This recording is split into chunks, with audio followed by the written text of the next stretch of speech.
must be licensed by the Ministry of Education and Sports. It's not like I operate my farm. Yes. If I have my land in Chenjojo and I have my cows, I don't need a license from government. Maybe when I'm transporting my cows. But for an education institute, it is regulated by the Ministry of Education and Sports, the syllabi. You don't teach what you want. You teach what the Curriculum Development Center has come up with. Final exams. You don't have your PCLE.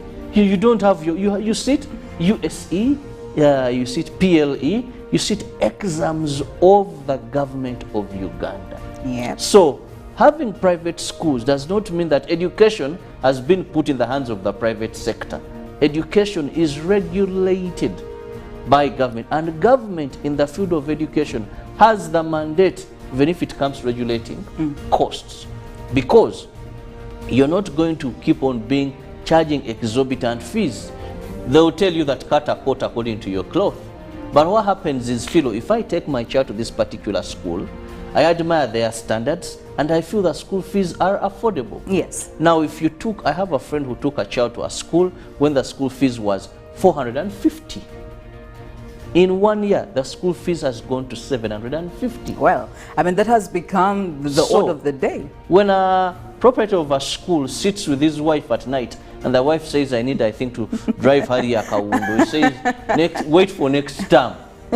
We increase school fees, Hari Yojajifuna. Well, you know, when they're in good terms and I need to go for holiday in Dubai, I need a vacation. The husband says, next year we shall do that. So as the term is winding up, when he's driving around in his funny car with the children, the one says, Daddy, I think I need this kind of car. These ones, they sit in kids. So, wait, next term. Because actually, when these guys talk about how they construct schools, 99% of private schools rely on loans. Loans are paid by tuition, by the school fees we pay. So there is nothing like they make huge investments. A person 1 year has 2 rooms, like this, is renting 2 rooms. By the time 5 years elapse, the man has a storage building. And it is us, the parents, so well, they shouldn't. We're still waiting. We're still waiting for the approval coming in from cabinet. Whatever comes out, clearly one side will be favored and the other is going to have to face it rough. But while we are still also on the topic of education, Makerere University has come out to announce their dates of graduation. And of course, this is slated to happen next month. Now, why am I talking about this? Usually we have seen very sad stories, especially parents lamenting when it comes to their children, expecting them to be among the list of graduates. But when the D-Day comes, tears of joy become something else. These are tears of disappointment, tears of sadness. So as a parent, maybe you just need to be in the know. If you have your child and you expect them to be graduating this year, you need to be on the lookout. They did pass out the announcements from the 13th, I think, to the 17th. Yes, the university vice chancellor did announce. So please, as a parent, take responsibility and know what you have been paying for. You need to make a follow-up and see if this child has been either attending the classes and doing what they're supposed to be doing at this university, or they've probably been, as what we usually call them, slaying. So as a parent, please take note. I think for me, I'm not worried about the parents. You're worried about what? The child? I'm worried about the products of the universities in Uganda. And by the way, this is something that we must check. What doctors are we bringing out? What engineers are we bringing out? Not in terms of qualifications alone, but in terms of integrity. Recently, a friend of mine had an accident and he was taken to one of the government hospitals. And I saw doctors that I don't doubt. These were not fake doctors. These are guys that qualified, but they had nothing like integrity. They had nothing like work ethics. You get it? Today, you contract an engineer, civil engineer from one of the prominent universities in this country. A basement. An engineer. Mitayimbwa, this gauge is what is supposed to be used. He's applying something else. Instead of telling you, if you don't have the money, let's wait. So is it that they know what should be done, but they choose not to do it and decide to take alternatives, cheaper alternatives, or they actually don't know what they should be doing? Because now these are two sides we need to be looking at. I don't have the answer. I also ask myself, how on earth does a doctor who went through Makerere or any credible university see someone going to give birth and they're like, so, you know, how? They start acting in a negligent manner. When you had your 5 years, how does a professional engineer, Vakubano, these ones of engineer because he began carrying sacks. There is actually a process you have to go through before you earn the title of engineer. I'm talking about people who graduated, people who qualify, you know, in building. Everyone is an engineer. Then later, engineer on the village. And I'm not talking about those engineers. I'm talking about real professional engineers. So, me, I'm never excited about the graduation. You graduate, parents, if your child tells you that you didn't follow up, you are a lousy parent, that is your problem. You are not in the life of your child. But academic institutions, what people you bring out in terms of truly being qualified, not having just first classes. And by our days, a first class was rare. Philo, today I don't understand what is happening. In our days at university, getting a first class, I don't want to say we were dull, we were what, but even the university would retain you if you got a first class. And I've been told stories about some of the big beneficiaries of these kind of arrangement who had first class degrees, and they were already sought out. Communication. They were already sought out before they actually graduate by all these corporations and companies and whatnot. But the story is a bit different. I don't understand today how people are getting first classes. First class. Robert, people are smart. Why are you doubting this? I'm doubting because we were equally bright, we read, but you can't tell me today. You hear mass. You must come 40. But also we need to, Robert, we need to acknowledge the fact that right now, funny thing. We need to acknowledge the fact that when it comes to the world of employment, things have changed. There is a shift. It's not just about the, you know, the smartness, the intelligence. You know, we are looking at what we call them. How do I call them? These are the skills, yes. But the abilities that you have, the social skills. And I mean, it's not just about being class smart anymore. I mean, that's why we have seen people thriving. This child who probably got a second lower is doing amazing things. Those graduations are bringing people who cannot work under minimum supervision.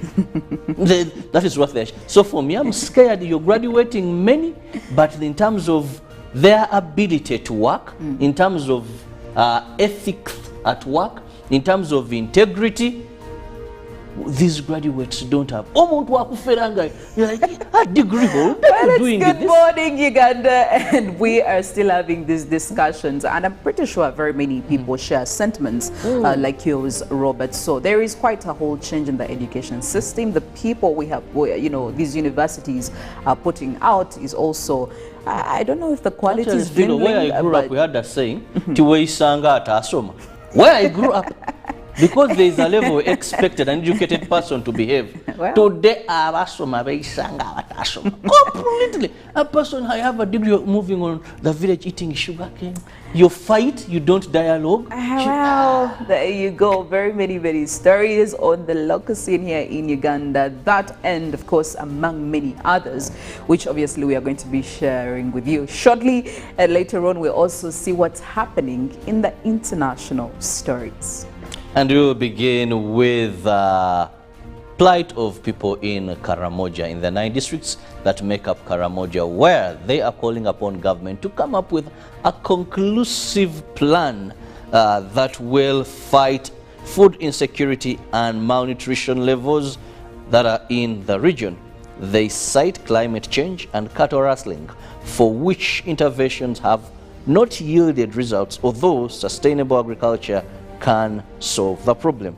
This was an opinion which was aired by Citizen through Twaweza Suwatuza Wanini in Karamoja of recent.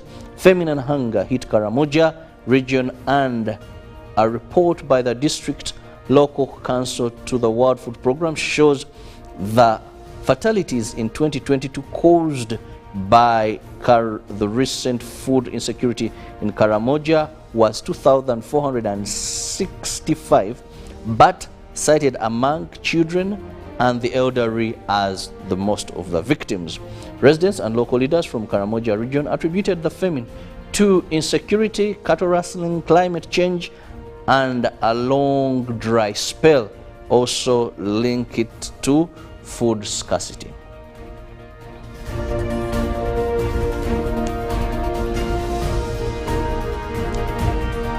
Now we move to traffic, where the Police Directorate of Traffic registered 35 deaths during the festive day to usher in the year 2023.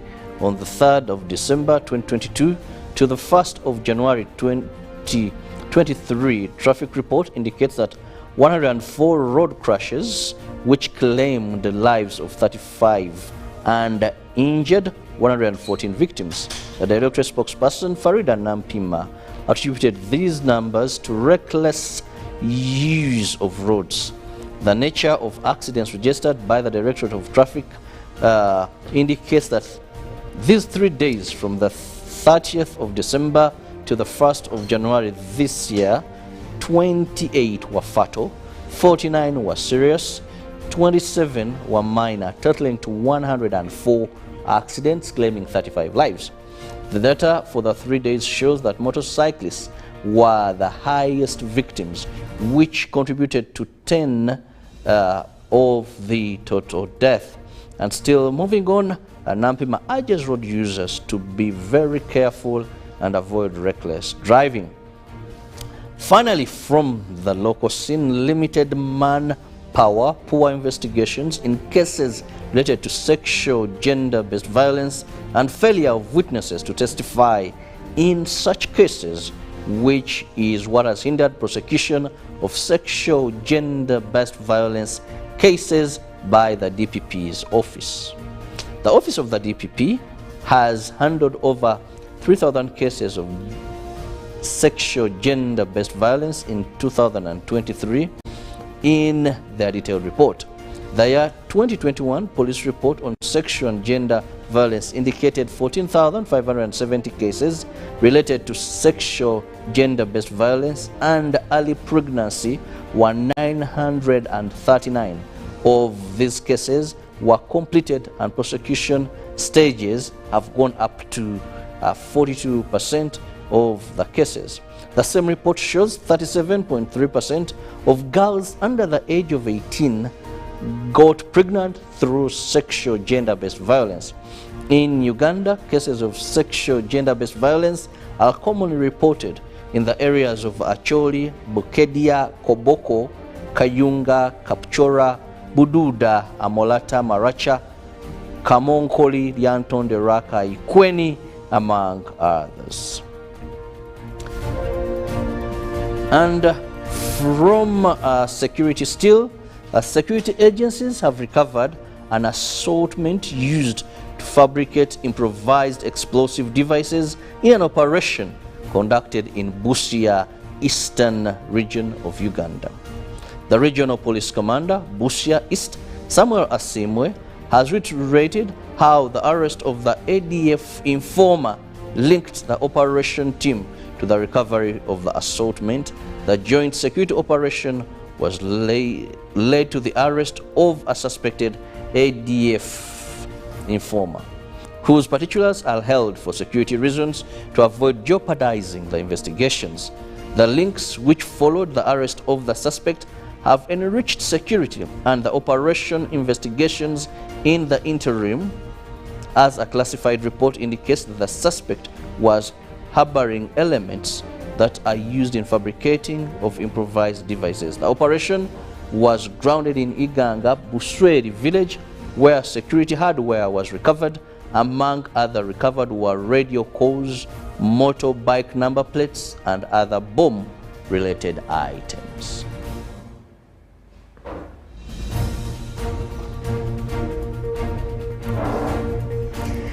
Well, crossing over to some of the international stories. Now, on a day of political drama not seen in Congress for a century, Republican leader Kevin McCarthy repeatedly failed in his bid to be elected Speaker of the U.S. House of Representatives. The House adjourned without a speaker on Tuesday night, the first time since 1923 they had failed to choose a leader after a first-round vote. The start of new Congress was supposed to be a victory lap for the Republican Party as it took control of the lower chamber following November's elections. Instead, Mr. McCarthy faced a rebellion from within his own ranks and made history for all the wrong reasons. The California congressman has lost 3 consecutive votes for Speaker so far, and it's unclear what his path to victory could be when the House returns on Wednesday to try all over again. They will keep voting until someone wins a majority. And even if Mr. McCarthy finds a way, analysts warn the turmoil on the floor of the House foreshadows a tumultuous 2 years of moderate and right-wing Republicans at war with each other. Well, moving over to Russia, the Defense Ministry has raised to 89 the number of its military personnel killed in a recent Ukrainian rocket raid on a school housing soldiers in Makvika in the Russian-occupied Donetsk region and blamed the attack on unauthorized use of mobile phones by its forces. While Ukraine has claimed that about 400 Russian soldiers were killed in the missile attack in the first minutes of New Year's Day on Sunday, Moscow had until Wednesday maintained that 63 Russian soldiers were killed. Russia's initial admission of 63 deaths was already highly unusual, as it marked the most significant loss of life from a single raid confirmed by Moscow since the start of its Ukraine invasion back in February 2022. Well, getting back here to Africa, Tanzania's President Samia Suluhu Hassan has lifted a ban on opposition rallies imposed in 2016 by her strongman predecessor in an overture to political rivals seeking the restoration of democratic traditions. According to our laws, it is the right of political parties to hold their public meetings. My presence today in front of you is to give permission that the announcement to prevent public meetings is now lifted. Now, this was according to the news from the local medias, as reported Hassan as saying on Tuesday. She was speaking to leaders of Tanzania's 19 registered political parties during a meeting at her office in the capital, Dar es Salaam.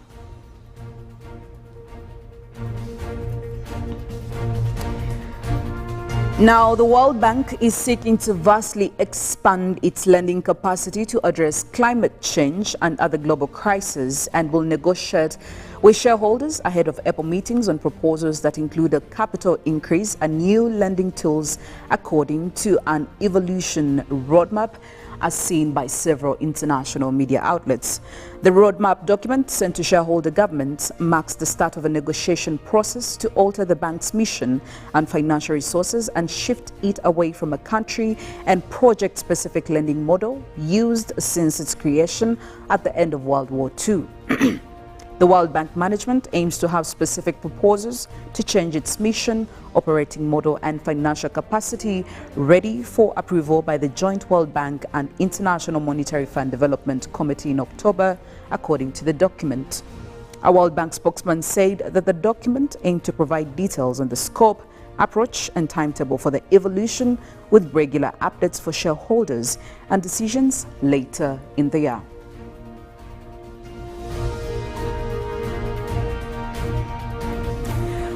Well, it's still good morning, Uganda. We're with you all the way till 9 a.m. So we are going to be doing this. We're going to be having discussions, conversations. So I would urge you to grab yourself a cup of coffee while you're on the move.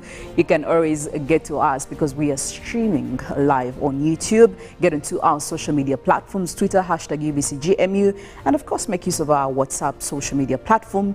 And let's talk. Speaking of talking, this morning, our conversation, we're going to be looking at this electrical vandalism. And we know so far that multi-sectoral the Ministry of Energy has come up with a committee that has quite a number of sectors. Yeah, we're looking at the Ministry of Trade, we're looking at the Ministry of Defense, and very many other companies that are fully engaged in this electricity industry. The point is to make sure they get into investigations and see how they can crack down, especially on the culprits who are fully engaged in this vandalism of electrical infrastructure. So this morning, we want to know from you, what could be the community solution to the vandalism of electricity infrastructure? What ways can the community contribute to this? We shouldn't leave it to only the stakeholders, but you as a member of the community who is directly affected as well. How best can you contribute to the solution? Get onto our Twitter, let us know what you think. But also Robert is going to be letting you know about what he thinks when it comes to your health come 2023. What I can tell you is you can only be productive when you're healthy. So grab yourself, hallelujah ginger tea, hallelujah tamarind, hallelujah banana drink juice. And what these do is they will boost your immune system. The choice is yours to be alive or not, but you have an alternative to boost your immune system. I can just remind you, one of the most expensive things today is treatment. So you either stay alive and prevent yourself from visiting a medic, or you don't take my advice and you end up spending lots of your monies on treatment. And of course, other inconveniences. When your body is not fine, you may not be able to go to work. You may not even enjoy quality time with your family. So this is the bottle and two others from Hallelujah Reflexology, just 1,500. 1,500 again in shillings. Well, today is Wednesday, it's midweek, but it's also Women Crush Wednesday. So as culture dictates here on Good Morning Uganda, we are going to be listening to one of the historic female lordsters when it comes to music. And when we get back, we'll be talking more about this electricity vandalism. What can we do as a community? What can government do? And this committee that has been set up, is it going to be efficient? What's the mode of operation they're looking at? All of that in Good Morning Uganda Newsreel, which will be here on set with you a couple of minutes away from now. Good morning. So I also ask myself, how on earth does a doctor who went through Makerere or any credible university see someone going to give birth and they're like, so, you know, how? They start acting in a negligent manner. When you had your 5 years, how does a professional engineer, Vakubano, these ones of engineer because he began carrying sacks. There is actually a process you have to go through before you earn the title of engineer. I'm talking about people who graduated, people who qualify, you know, in building. Everyone is an engineer. Then later, engineer on the village. And I'm not talking about those engineers.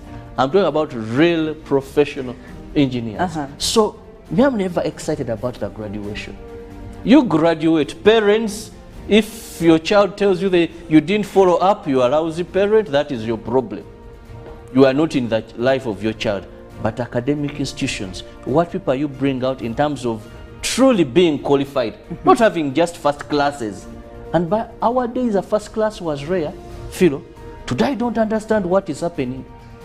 In our days at university, getting a first class, I don't want to say we were dull, we were what, but even the university would retain you if you got a first class. And I've been told stories about some of the big beneficiaries of these kind of arrangements who had first class degrees, and they were already sought out. Communication. They were already sought out before they actually graduate by all these corporations and companies and whatnot. But the story is a bit different. I don't understand right today now. how people are getting first classes. First class. Robert, people are smart. Why are you doubting this? I'm doubting because we were equally bright, we read, but you can't tell me today. You hear mass. You must come 40. But also, we need to, Robert, we need to acknowledge the fact That's that why you right see this now, funny thing. we need to acknowledge the fact that when it comes to the world of employment, things have changed. There is a shift. It's not just about the, you know, the smartness, the intelligence. You know, we are looking at what we call them. how do I call them? How These are the skills, yes. Ability, but the abilities that you have, the social skills. And I mean, it's not just about being class smart anymore. I mean, that's why we have seen people thriving. This child who probably got a second lower is doing amazing things. Those graduations are bringing people who cannot work under minimum supervision. That is what they're. So for me, I'm scared you're graduating many, but in terms of their ability to work, in terms of ethics at work, in terms of integrity, these graduates don't have. You're like, a degree holder. Well, good morning, Uganda, and we are still having these discussions, and I'm pretty sure very many people share sentiments like yours, Robert. So there is quite a whole change in the education system. The people we have, these universities are putting out is also, I don't know if the quality is dwindling. Where I grew up, we had a saying, where I grew up, because there is a level of expected an educated person to behave. Well, today, completely. A person, I have a degree of moving on the village eating sugar cane. You fight, you don't dialogue. Well, there you go. Very many stories on the local scene here in Uganda. That and, of course, among many others, which obviously we are going to be sharing with you shortly. And later on, we'll also see what's happening in the international stories. And we will begin with the plight of people in Karamoja, in the 9 districts that make up Karamoja, where they are calling upon government to come up with a conclusive plan that will fight food insecurity and malnutrition levels that are in the region. They cite climate change and cattle rustling, for which interventions have not yielded results, although sustainable agriculture can solve the problem. This was an opinion which was aired by Citizen through Twaweza Suwatuza Wanini in Karamoja. Of recent, feminine hunger hit Karamoja region, and a report by the district local council to the World Food Program shows the fatalities in 2022 caused by the recent food insecurity in Karamoja was 2,465, but cited among children and the elderly as the most of the victims. Residents and local leaders from Karamoja region attributed the famine to insecurity, cattle rustling, climate change, and a long dry spell. Also link it to food scarcity.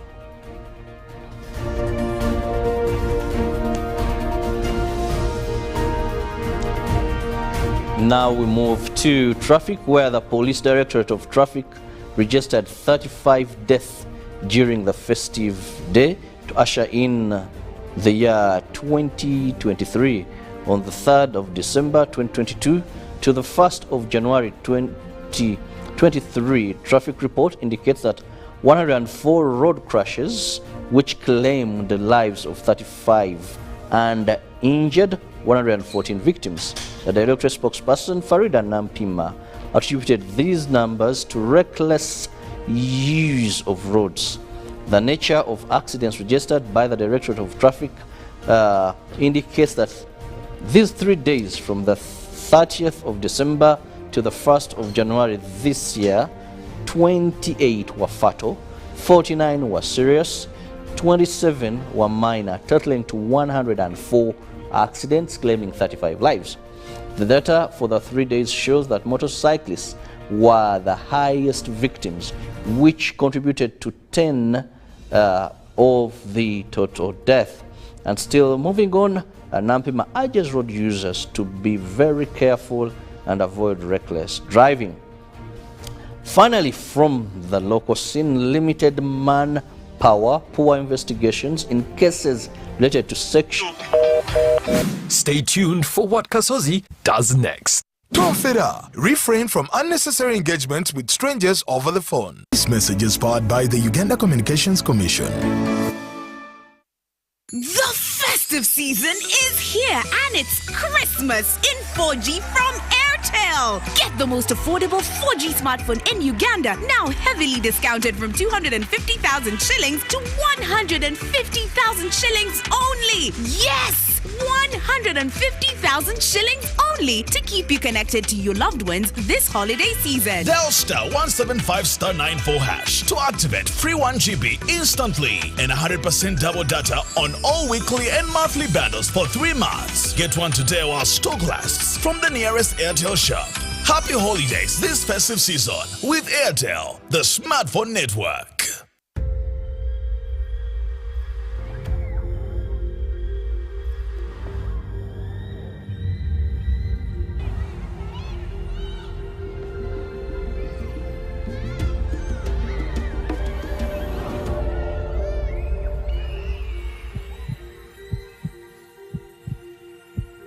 It's better to foster respect instead of fear and pain. Cause a good school equals a better life. Raising voices.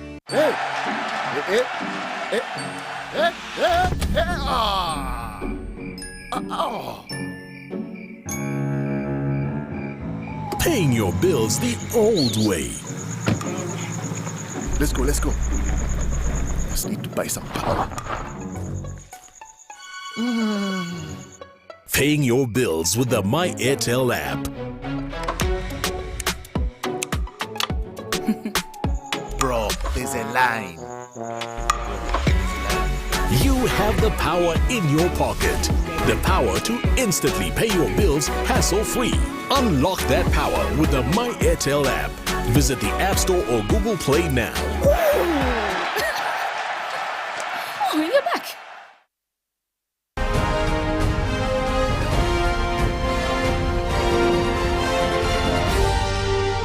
This is Good Morning Uganda.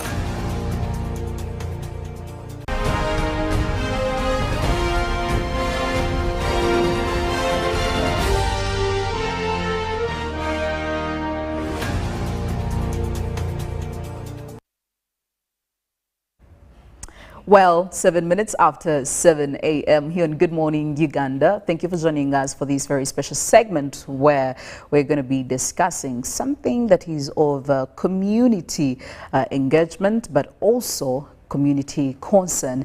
And this, of course, we are talking about electricity vandalism, especially when it comes to the infrastructure. My name is Philomena Masco, and I am with Robert Chirabo Nyonyintono. Now, for the last couple of months, especially for the biggest latter of 2022, we have been seeing all these stories coming in, and where we are having infrastructure, electricity infrastructure that has been destroyed. By who? Again, a question that is yet to be answered, and probably after this discussion, we'll be finding out who is responsible for finding out who these culprits are. And before we dive into the discussion this morning, maybe just to remind you of our poll question again, which is in relation to this very specific topic. And we love to hear from you, our wonderful viewers, and what could be the community solution to the vandalism of electricity infrastructure? What could be the community solution to the vandalism of electricity infrastructure? Now, this has been an ongoing problem, and it's become very, very rampant to the point that the Ministry of Energy decided to set up a multi-sectoral committee. Now, this committee has quite a lot of responsibilities, which I am pretty sure we'll be sharing with you. But the parties that make up this committee, we do have all the key players that are fully involved in the electricity industry. We're looking at the Ministry of Trade being part of this committee. We're looking at the Ministry of Defense, and I think this is from the perspective of security, which is also part of this committee. And a lot is supposed to be achieved by this committee, and I know that even His Excellency is quite bitter with this, because in his end-of-year address he did talk about it, and using his very own words, like he did a court yesterday. Stay tuned, because there is quite a lot coming in for the culprits of these. But Robert, according to a report that came in from the Uganda Electricity Transmission Company Limited, they show that about 52 electricity pylons have been damaged. And this is in the last 15 months, according to this report. And again, this is along the Bujagali report, rather the Bujagali corridor, yes. And they talked about 52 pylons.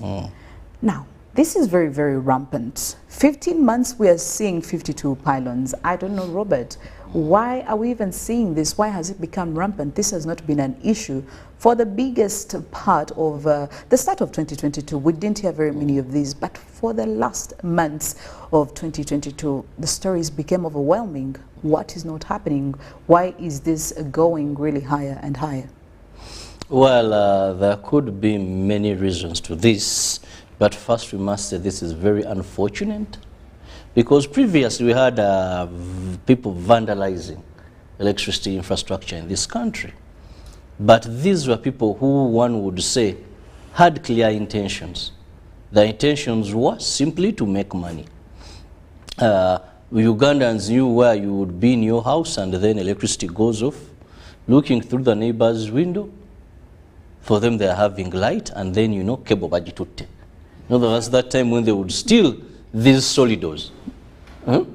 You get a long one, you know, chances may, either if it's a long one, you have to ensure you cut it in pieces, then to make it look ugly or not attractive to these things. There's a time they were stealing solidos like nothing. There's a time they would go to people's, what they call meter boxes. Then they would steal, were they the meters? Until we went to Yaka. There was a time they would steal anything within that. Even main switches. So, but looking at away from what you have as home property, though it remains property of Umeme, that's why you don't just go and mess with your meter. Yes. Because it was installed on, at your premises.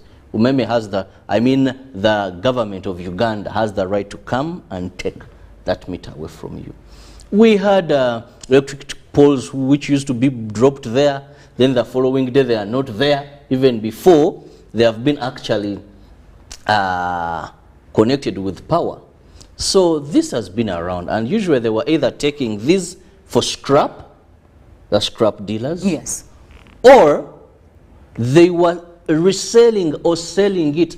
People want to have electric installations, or those whose has been stolen. They steal your solido today. You go to a certain place, you buy exactly what they stole from you. Meaning they were stealing, either bringing at Chiembe, this prominent place where you find electricity. So if they would steal, they would advise, yes. Sometimes you'd be like a and you buy your very own. That was stolen from you. So, but now we see a paradigm shift. That the current problem we are facing, where the pylons are being brought down, these people are taking totally nothing. They just come, they cut, they go away.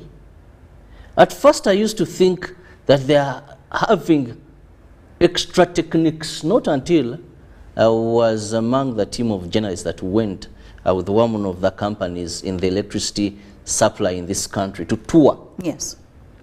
These sites where these pylons have been brought down. Most of that was the transmission lines between Bujagali Hydropower Dam, Kakira, sugarcane plantation, that lane there, which has been the most affected. This is what I found. That any ordinary person, because these guys never had any height that they climb up, and either cut from up, so you would say that it needs someone who has knowledge on electricity. That's what I thought first. Yes. And maybe this could be an inside job, because how do you bring down an electric pylon? I thought maybe you have to climb, remove wires. No. What these people do is something anybody can do. Because all you need is a metallic cutter, Ksumiri or something. Because they just go and cut from the ground. They don't even bother themselves that there's no complication required. Like maybe one would say that if a person stole a solido, he has to climb the electric pole, then know how to not to mess so that is not electrocuted. That one would say about, these are the same people stealing. No. Here it is simple cutting. But they are cutting a pylon that costs about 200 million each pylon, according to Solomon Muita, who is the spokesperson of the Ministry of Energy and Mineral Development. Yes. He told us about 200 million each pylon they are putting down. And even if you have the money, it doesn't take a day to replace it. I mean, we are now, because time also is a resource. So, actually, the Uganda Electricity Transmission Company Limited said just in the last, we've lost about 260 billion to electricity vandalism. So, one of the things I found out, most of these pylons are quite in isolated places. I think because they carry high voltage electricity, they're not like you're driving around and you're passing through electricity poles. I wish our producer or can bring can show a picture of what the pylon we are talking about, because we're not talking about electricity poles that they are cutting, these wooden out of eucalyptus or whatever, but this is something metallic. So most of these, when we're looking at that Kakira, Bujagali hydropower, that lane that goes where they have these pylons. Yes. Most of them are in isolated places. So, first, that makes it a bit easier for someone in the wee hours of the night to come and cut. Two, I want to believe that a person who is not doing this for commercial reasons is doing it for sabotage. Yes. And when this motor sector committee was set up, I think they should first also investigate where could the gap be within the system itself. Maybe there are people who the are, loopholes in the system when it comes to finding some maybe of these there are people culprits. who are told, yes, grow your trees, we are going to buy them, to use them as electric poles. They invested, they got bank loans, and at such a point of time, then the pylons became the issue. So there was no market for that. Maybe there are people who are unfairly, who lost jobs. Or not unfairly, but maybe qualifications they had to leave, and these people maybe never got their benefits. You know, sometimes maybe there are people who are just aiming at indicating failures of government. They have looked for all ways, they have failed. So they are saying this is another way, at least this road shading may show a bit of failure. But first you need to check what could be the, because sometimes you may want to fight criminality. yes. Yet the cause of criminality is amongst you. And you just have to do an inside audit and find out, are there aggrieved parties amongst us? Because if someone is not doing this for commercial benefits, then that is a question. Why would someone be so stupid, sorry to use that word, be so insensitive, because this is high voltage power that usually is going for industries, that is going for better commercial outcomes for the country. So why would someone be so insane to just go and cut and move away? That means either he's sending a message, Yes. that, hey, work on something. So you have to first do an inside check within you, where I've known of places where a simple housemaid was chased because of the issues, and she retaliated. I've known of families where the housemaid has done funny things to the children because the madam homemaid abused her. Yes. And she's just sending a message. I wasn't happy. One time we saw one giving the child urine in a bottle and all that, but they had a camera, a CCTV camera, and captured all this. But prior to that, there's so much nonsense between the wife and the housemaid, slapping, pulling her, and all that. So first investigate within these companies that are in the electricity supply, distribution, regulating in Uganda, billing and all that. Where could be a mistake? All right. Now, getting back, of course, to the multi-sectoral committee, which I really have some good interest in. And I want to believe it's going to be one of the solutions. It may not be the sole solution, but it's going to be one of the solutions to these issues. We already talked about the people who already need to have the Ministry of Trade, Defense, and also the key players in the electricity industry. But Some of the areas, Robert, I feel like maybe, yes, they should look into is probably finding out the systems that can be used to find these culprits, because it seems this is an area where we have consecutively failed. I am sure that if we got some of the culprits, we already have the law that is going to deal with them. I mean, I'm talking about the Electricity Amendment Act, where we have a clause that mentions anybody who is caught actively or somehow involved in vandalizing some of these electricity, yes, actually convicted, you will pay a fine of 1 billion Ugandan shillings, or you could be imprisoned for 15 years, or even you could get both, yes. But some of these areas that we really, and I mean, I would love to hear from you. Where do you think they should divert their attention as this committee that has been strictly set up because of this issue? And again, it shows the magnitude of the problem. What are some of the areas that this committee should really drive their focal point to? First, like I said, the committee must carry out clear investigations and audit within these bodies that are running the electricity supply, distribution, the companies that are in the business of electricity. Yes. Because away from Umeme, we have the Uganda Transmission Company Limited, we have the regulatory body. So first, find out, isn't this an inside job? Could there be any grievances that are causing this? Then, the bit of defense, because there's defense into this, and defense is broad. It may have security, it may have police, ISO, this, whatever. Go down to communities. You know, one of the things I learned in fighting crime, away from visibility, yes, is intelligence.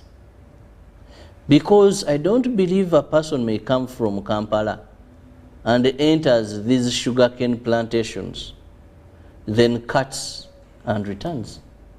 These could be members of the community.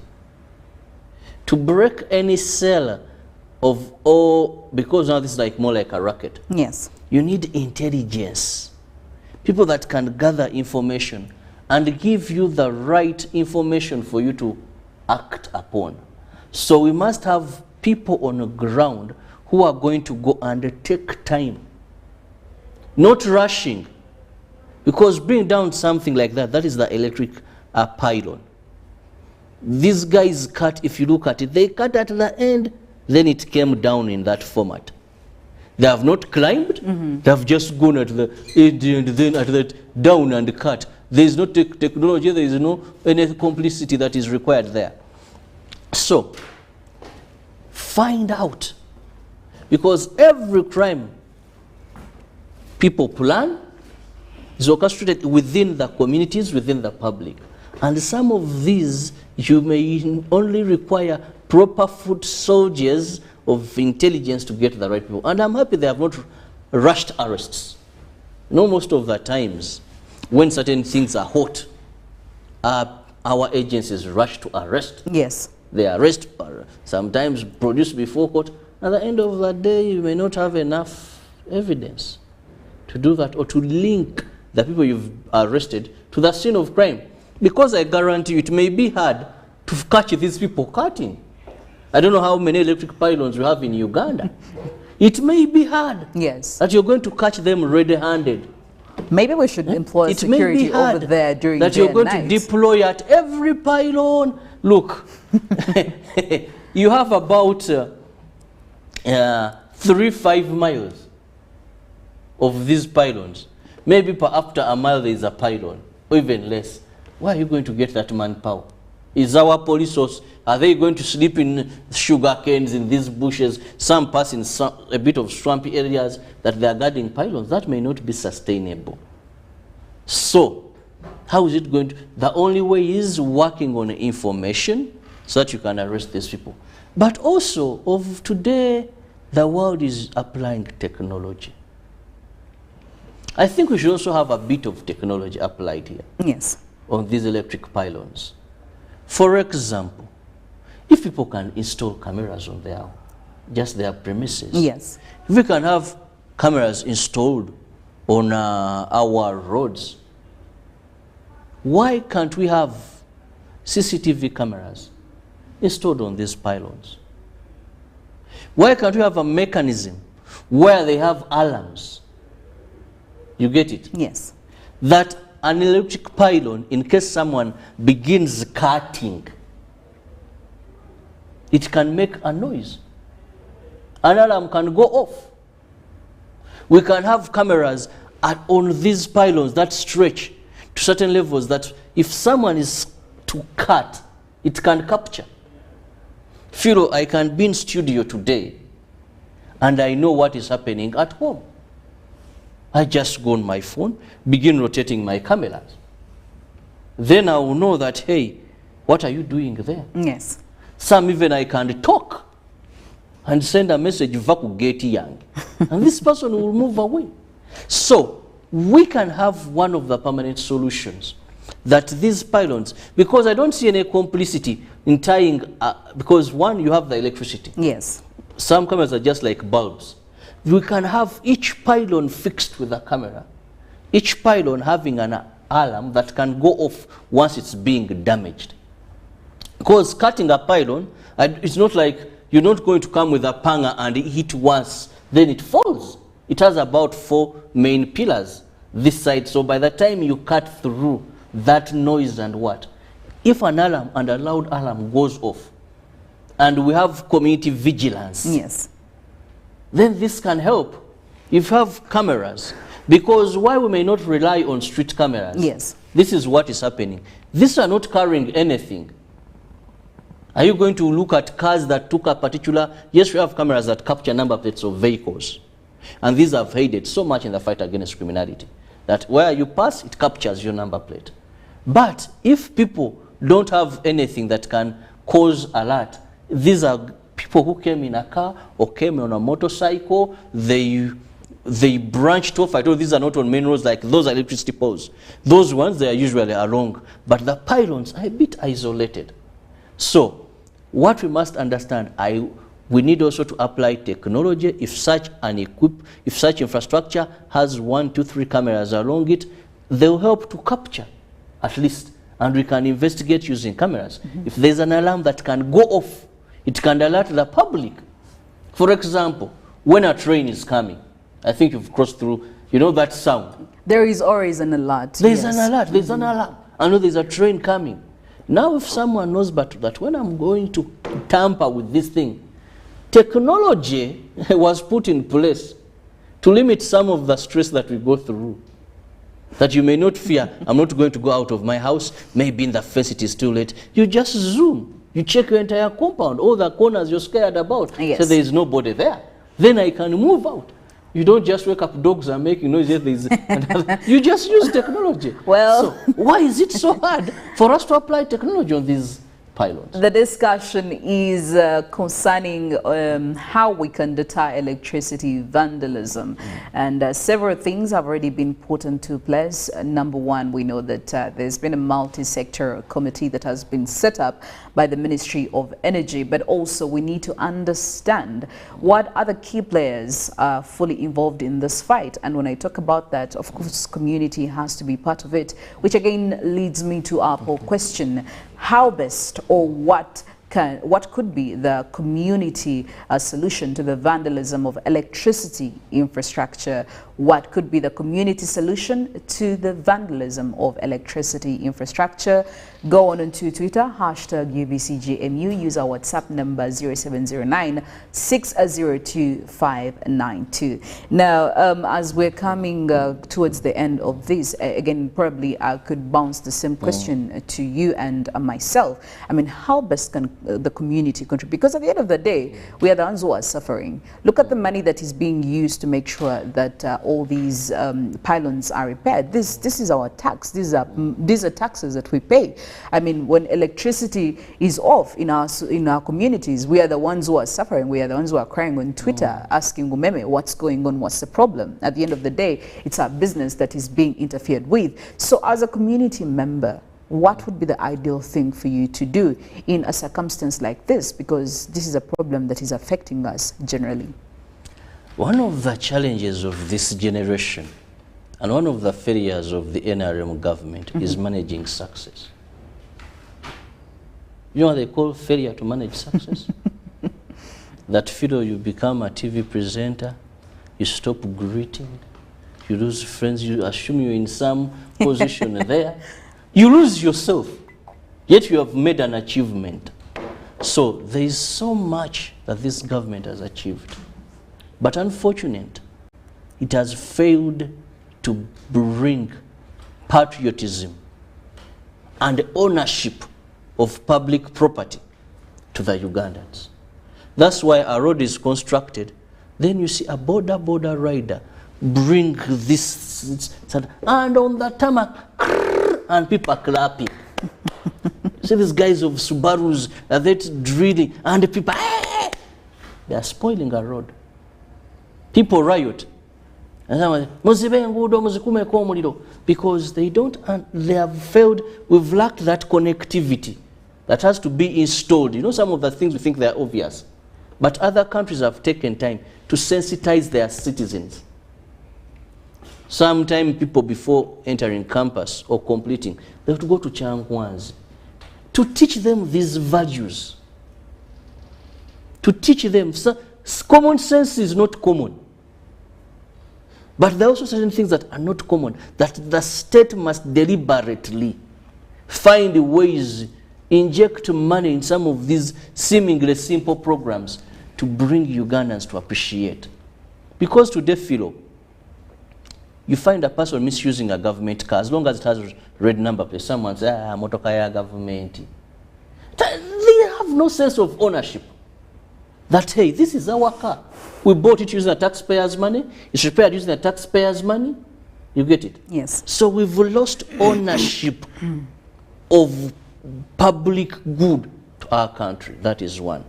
So, second, sometimes these communities, much as we want them to be helpful to us, how helpful have we been to them to understand the relevancy of some of these things? I can tell you have good roads in Uganda here, where the youth in these areas, in the evening, they go and just sit on these roads. The women there bring this cassava, but they're not having anything sensible. They are trading on these roads. We've not empowered them to have a good and understand that because now I can take my goods to the market. Yes. But I'm happy there's patch development among others. Now, when I visited these areas, do you know that power comes? We once had one dam, electricity dam. Yes. Ginger. There was that time. But are you aware that people in this region, many of them were seeing these wires flying over them coming to Kampala? When you talk about poverty levels, these were areas that were highly rooted in poverty. Yet they had electricity, the dam, electricity generation starting from their area. When I went to a number of these communities, if you made a survey, how many people, feel you're talking about Twitter, how many of these people have electricity connected to their houses? It's still another problem that is quite... they just look at the ways. Yes. Even when you tell them to pay attention, none of them, they don't see, for them, the electricity talking about.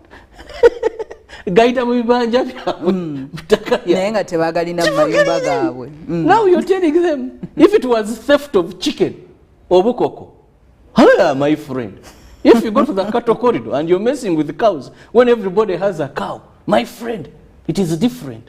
If you come to Uganda and go Bamwani, so we must, one, create public appreciation of public good, yes, deliberately, but also we must ensure that communities where some of these heavy infrastructures are see the benefit. There is something tangible they see.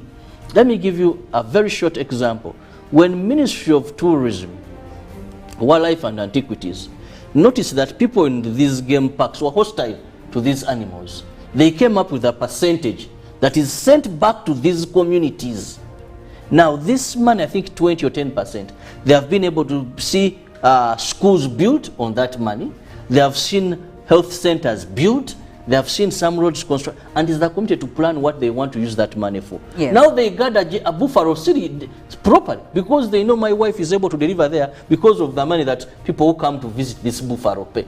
So the moment sometimes the committee sees no benefit of this, they may not bother being vigilant to contribute in the safety of them. As another guy agenda Kampala, then you're telling well, to be they're cutting these piles.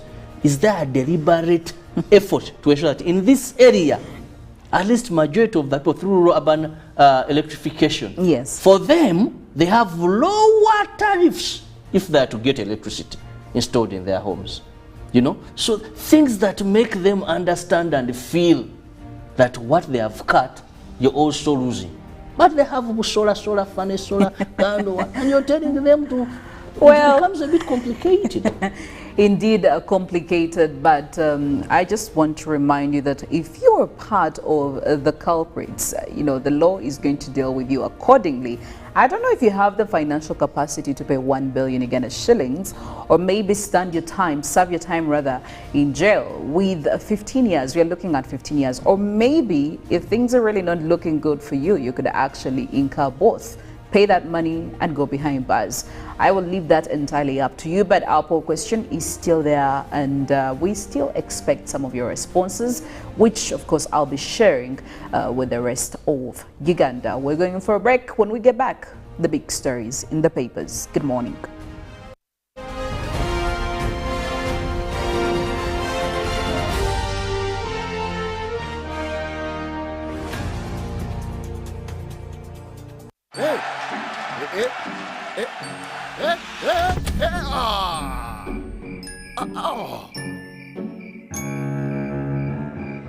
Paying your bills the old way. Let's go. Just need to buy some power. Paying your bills with the My Airtel app. Bro, there's a line. You have the power in your pocket. The power to instantly pay your bills hassle-free. Unlock that power with the My Airtel app. Visit the App Store or Google Play now. Oh, you're back. Every waking day is a reminder just how beautiful this, our land, truly is. The kind of beauty that you can only find here. In the lush green all around us and the wondrous sights within. It's in the distinct aroma of our cooking to the taste of food that takes you on a journey. In the sound of homecoming and the sound of Mother Earth. In the magnificence we find on our travels and the exciting moments we experience. Ours is the kind of beauty that comes in all things big and small. All we have to do is awaken our senses and truly enjoy what's uniquely ours. Explore Uganda, the Pearl of Africa.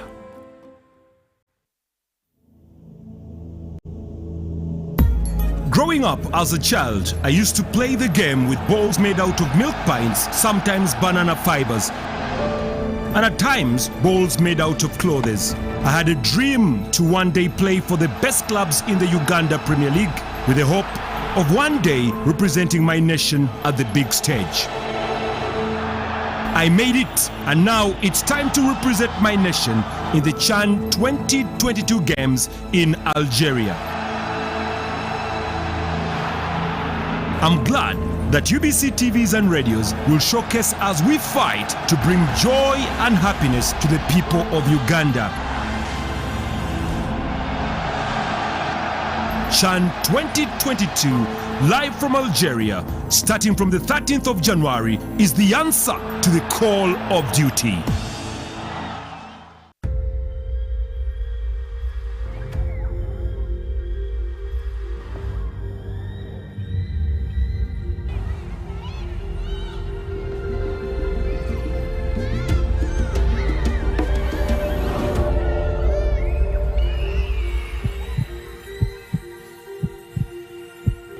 It's better to foster respect instead of fear and pain. Cause a good school equals a better life. Raising voices.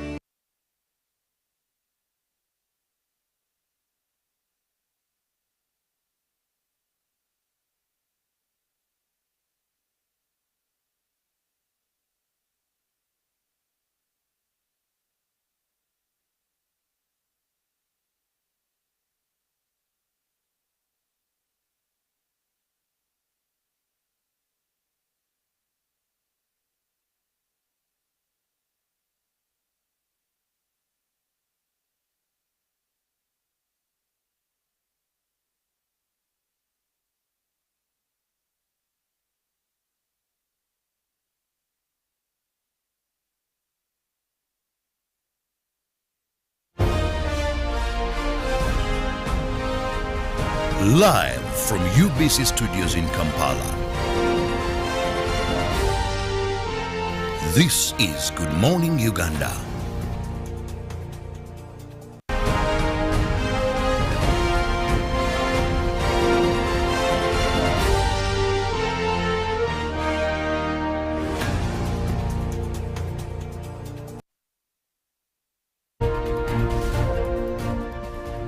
Well, it's press review time, and we kick-started with the Daily Monitor. Big story: private schools reject new government fees policy. Now, no, thank you. Appropriators say because of the huge investments they make in the sector, well, the school fees policy that is awaiting cabinet approval will push them out of business because it would actually set unfavorable fees cap. And still looking at the Abitex charged St. Luzira over Freedom City Stampede. And again, there are more follow-up stories and updates that are still coming through in the Daily Monitor. Now, still in more news, IGG takes over Byadugaba probe. This is in the NSSF saga. And looking at Father Waiswa, an obituary to the late priest at heart of herbal medicine passes on. Now, in more news, cancer signs, common cancer signs you are likely to ignore. You know that cancer is quite very, very prominent lately, so probably you need to read this article to know what you should be looking out for as a sign. Now, on the second page of the Daily Monitor, still giving you a detailed story of the common cancer signs, but also today in history, that is the FAO helps Uganda resettle refugees, and this is of course the Food and Agriculture Organization. The year was 1984. And still taking you back in history, US Congress gets first Asian American woman. I could say this was a win for the women back in 1965. Well, looking at the New Vision as well, the big story, General Celeste speaks out on Lukwago links. And opposition leader says it is a blackmail. And still making follow-ups on the Freedom City Stampede, Abitex charged over Freedom City deaths. And showing a picture over there, well, Dorothy Kisaka, the Kampala Capital City Authority Executive Director, handing over the 5 million Uganda shillings to one of the families who lost their loved ones in the stampede. Again, this was a way of the government commiserating with these families that lost their loved ones over the New Year's stampede that happened at Freedom City. Now, still in more news, private schools protest new fees policy. Again, another big story you should be looking out for in the New Vision. 90-year-old South African scribe delivers newspaper in desert. You can get the details of this same story in the New Vision. And they're also giving you a full write-up on how Benedict became Pope. Quite interesting. You should make a follow-up. Onto the second page of the New Vision, new research to increase groundnut production. Farmers should be having a smile on their face. And taking you to history, back in 2011, city pastors were charged. Who, why, when? You could get the details in the New Vision. And back in 1962, first automated subway train begins service. Daily Monitor Sports section. Mobidu curtains draw on Carrier of longevity. Now, Mubiru ranks way up with the best Ugandan rugby players of all time. His command of the line out throw is legendary, and his bruising battles against opponents in Uganda and beyond have endeared him to many. Now, retiring as the most decorated player in history, truly, Mubiru is cream that belongs to the top amongst the elites. And 52 test matches for Uganda also over there in the Daily Monitor Sports. And still giving you a tribute to King Pele. Remembered, of course, the world lost Pele the King in 2022, but his name will live on in more than 700 Peruvian children born last year, according to the registry. New Vision Sports. MNS jeopardizes athletics plan. And looking at also the picture there in the sports section where Joshua Cheptegei leads the 1,500-meter race ahead of Kenya's Kamar Etiang and Ronald Musagala third right during a past UAF trial at Nambole. Now, with all this, you could be having a look at the great expectations for sports come 2023. Cheptegei and Kiplimo ready for WCX battle. Again, quite something you need to be looking out for in the New Vision Sports. And invest in schools rugby, according to Wokorach, one of the greatest Ugandan rugby players the country has actually seen. Well, that and many, many more stories in all sports in the New Vision this morning. Now, looking at the Daily Nation this morning,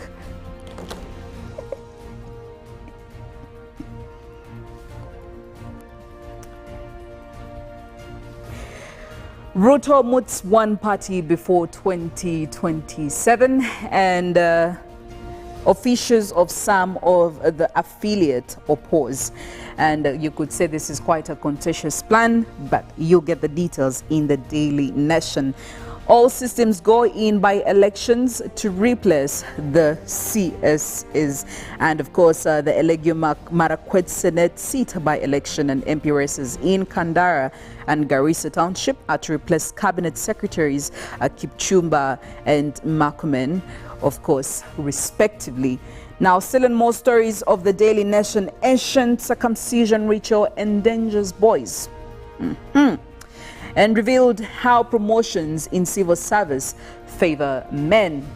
Now, looking at also state reveals new plans to grow maize at Galana Kulalu. Again, another story that you could look out for.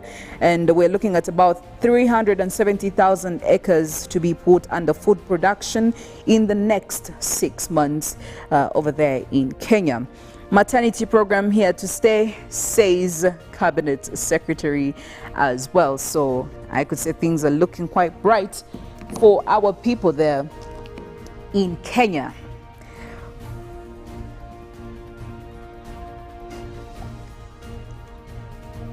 Now, moving over to our traffic situation this morning.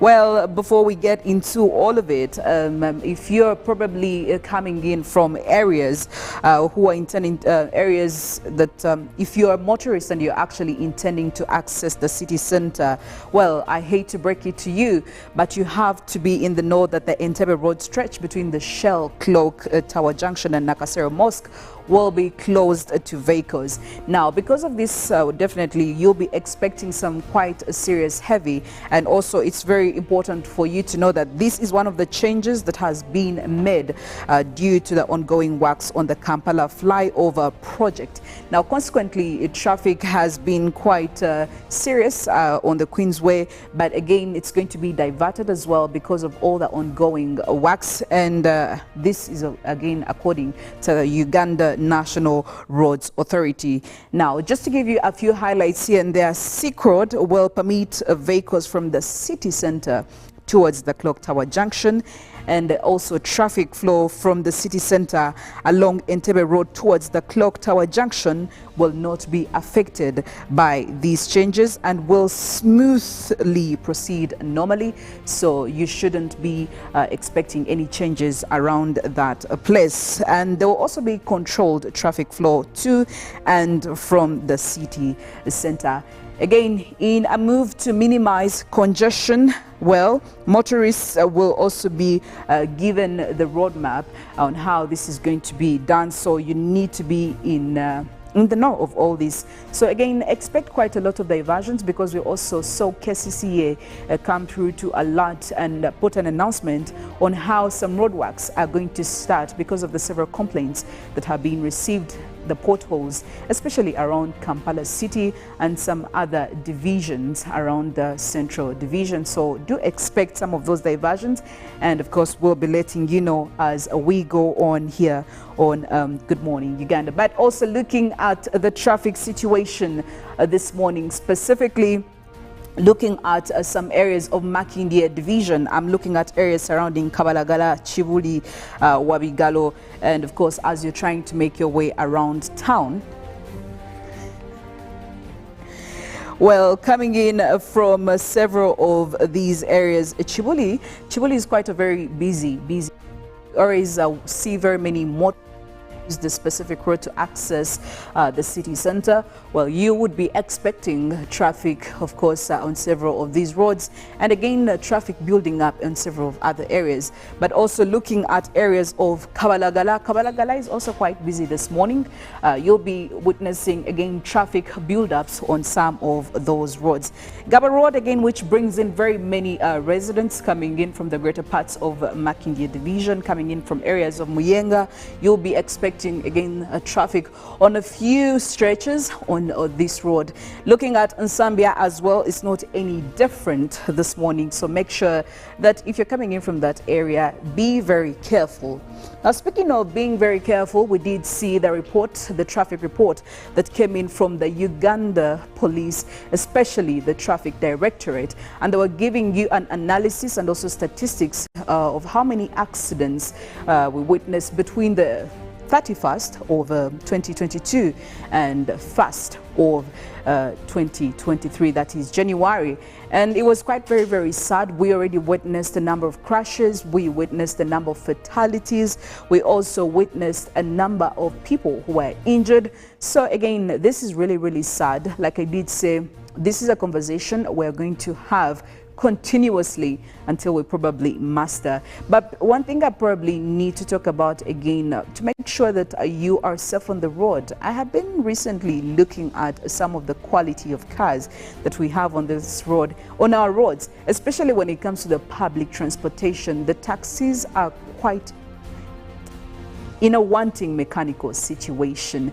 And as a person who often uses taxis, if you realize that there is something not right, maybe you need to call out the driver or even call out the traffic itself. When you look at a picture like that, now this is a picture that was taken of one of the taxis that I used on our roads here, showing the condition in which it is. And this is a taxi that is carrying passengers from one place to another and also is using some of these roads. So I feel like maybe we need to have an automobile regulation here in Uganda, maybe association or something, to make sure that we have some of these cars that are checked annually to make sure that they are in the good and the right condition to be on the roads.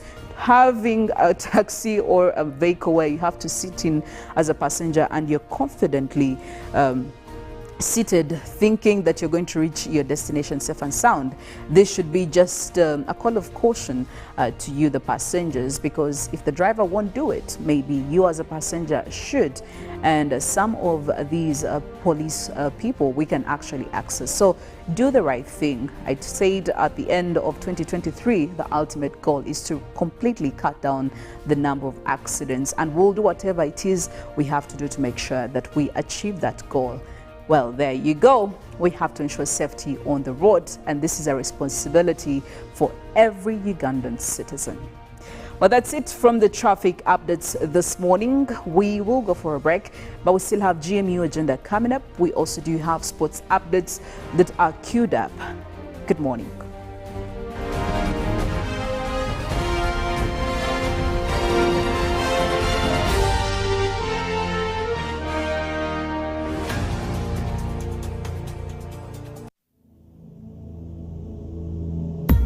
Growing up as a child, I used to play the game with balls made out of milk pints, sometimes banana fibers, and at times balls made out of clothes.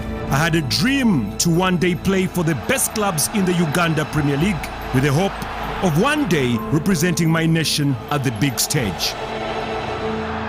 I made it, and now it's time to represent my nation in the CHAN 2022 games in Algeria. I'm glad that UBC TVs and radios will showcase as we fight to bring joy and happiness to the people of Uganda. CHAN 2022, live from Algeria, starting from the 13th of January, is the answer to the call of duty. Every waking day is a reminder just how beautiful this, our land, truly is. The kind of beauty that you can only find here, in the lush green all around us and the wondrous sights within. It's in the distinct aroma of our cooking, to the taste of food that takes you on a journey, in the sound of homecoming and the sound of Mother Earth, in the magnificence we find on our travels and the exciting moments we experience. Ours is the kind of beauty that comes in all things big and small. All we have to do is awaken our senses and truly enjoy what's uniquely ours. Explore Uganda, the Pearl of Africa. Welcome to English in a Minute. If you're broke, you have little or no money. Am I going to have to help Jonathan or Anna pay a bill? Well, Jonathan, I'm doing it. I'm joining the circus. Excuse me? That's right. But not just any circus. The Cirque du Soleil. You got into Cirque. Well, not yet. But I already told my boss that I'm quitting, and I found someone to move into my apartment. Montreal, here I come. Wow, you're really going for broke. When you go for broke, you take a big risk in hopes of having a big success. This phrase comes from gambling, when a player bets all their money at once. If they win big. But if they lose, they really do go broke. And that's English in a Minute. Happiness comes to us in many places. It's in knowing the mosquito net keeps our children healthy. The wife having the support of her husband. It's in deciding together when to have a baby. And for some, focusing on what's important right now. So what's your happiness? Make the right health decisions to ensure happiness for you and your family.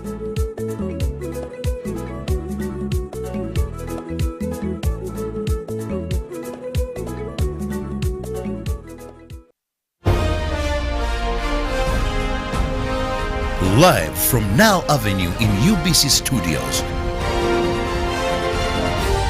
This is Good Morning Uganda.